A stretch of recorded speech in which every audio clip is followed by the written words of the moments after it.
نحمده ونصلي على رسوله الكريم أما بعد فأعوذ بالله من الشيطان الرجيم والفجر وليال عشر صدق الله العظيم وقال النبي صلى الله عليه وسلم صيام يوم عرفة أحتسب على الله أن يكفر السنة التي قبله والسنة التي بعده أو كما قال عليه الصلاة والسلام اللهم صل على محمد النبي الأمي وعلى آله وسلم تسليما اللهم صل على محمد النبي الأمي وعلى آله وسلم تسليما اللهم صل على محمد النبي الأمي وعلى آله وسلم تسليما عشر ذی الحجہ کی فضیلت والفجر ولیال عشر قسم ہے فجر کے وقت کی قسم ہے فجر کے وقت کی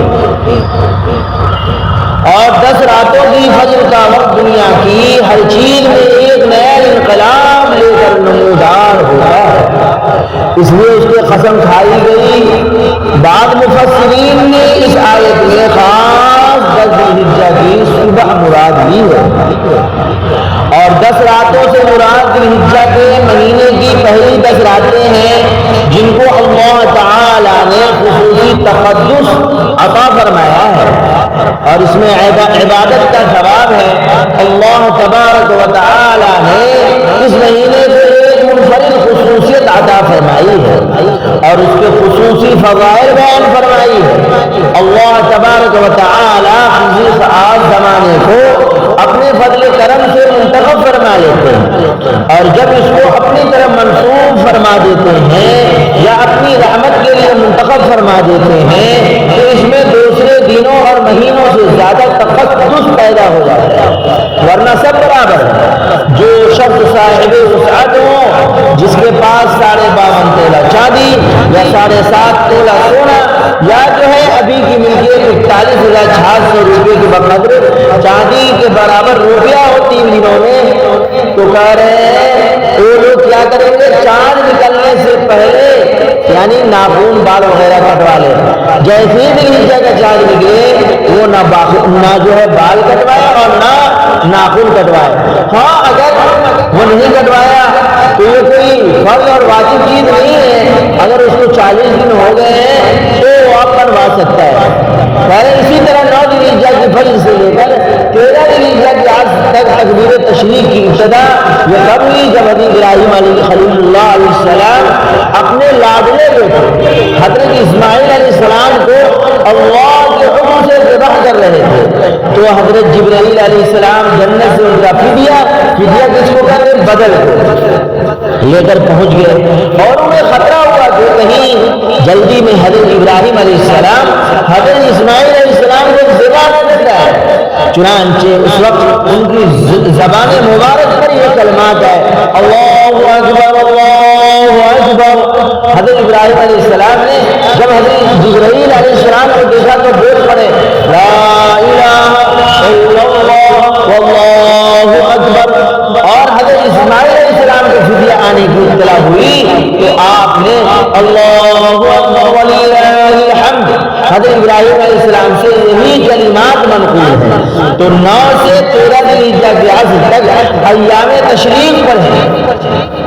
مرد بلند آواز سے پڑھیں ہر فرض نماز کے بعد اور عورتیں آہستہ آواز سے پڑھیں اور عرفہ کے دن کے بارے میں آقا تاجدار محمد عربی صلی اللہ علیہ وسلم نے ارشاد فرمایا صیام یوم عرفہ احتسب علی اللہ ان یکفر السنۃ التي قبلہ والسنۃ التي بعدہ جس نے عرفہ کے دن کا روزہ رکھا تو کہا اس کے 1 سال آگے اور 1 سال پیچھے کے گناہ معاف ہو جاتے ہیں اور عرفہ کے دن کا روزہ رکھیں عرفہ کہتے ہیں 9 ذی الحجہ اسلام کی تکمیل اور نعمتوں کا اتمام ہوا اس دن کا روزہ 2 سال کے گناہوں کا کفارہ ہے کیا ہے اس دن کا روزہ 2 سال کے گناہوں کا کفارہ ہے حضرت قتادہ رضی اللہ عنہ سے مروی ہے کہ نبی کریم صلی اللہ علیہ وسلم نے ارشاد فرمایا یہ گزرے ہوئے اور آنے والے سال کے گناہوں کا کفارہ ہے یہ کہا ہے مسلم شریف میں، حضرت ابن عباس رضی اللہ عنہ سے روایت ہے کہ رسول اللہ صلی اللہ علیہ وسلم نے فرمایا کہ اللہ تعالیٰ کو عمل صالح جتنا ان 10 دنوں یعنی ذی الحجہ کے پہلے 10 دن میں محبوب ہے اتنا دوسرے کسی دن میں نہیں۔ بہرحال یہ رحمت خداوندی کا مہینہ ہے۔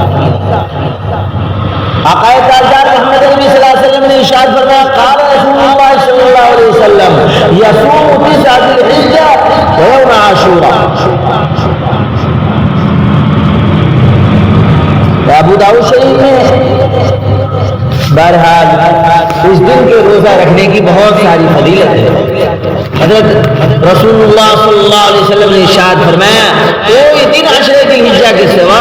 ایسے نہیں کہ ان میں عبادت کرنا خدا تعالیٰ کو زیادہ پسند نہ ہو۔ ان میں سے ایک دن کا روزہ 1 سال روزہ رکھنے کے برابر ہے۔ 10ویں کو روزہ رکھنا حرام ہے، بس یہ فضیلت 9 دنوں کے لیے ہے اور ان کی ہر رات کا جاگنا شب قدر کے برابر ہے۔ یہ کہا ہے ترمذی میں اور ابن ماجہ میں ہے۔ حضور صلی اللہ علیہ وسلم نے ارشاد فرمایا کہ میں امید کرتا ہوں اللہ تعالیٰ سے کہ عرفہ کا روزہ کفارہ ہو جاتا ہے 1 سال گزشتہ اور 1 سال آئندہ کا۔ حضور عبداللہ بن مسعود رضی اللہ تعالیٰ عنہ تکبیر پڑھا کرتے تھے عرفہ کے فجر سے یوم نحر کے آخر تک ہر نماز کے بعد بآواز بلند فرمایا کرتے تھے اللہ اکبر اللہ اکبر لا الہ الا اللہ واللہ اکبر وللہ الحمد۔ اور حضرت علی رضی اللہ عنہ عرفہ کی فجر سے ایام تشریق کی آخر دن یعنی 13ویں کی آخر تک ہر نماز کے بعد ہر فرض نماز کے بعد تکبیر پڑھا کرتے تھے۔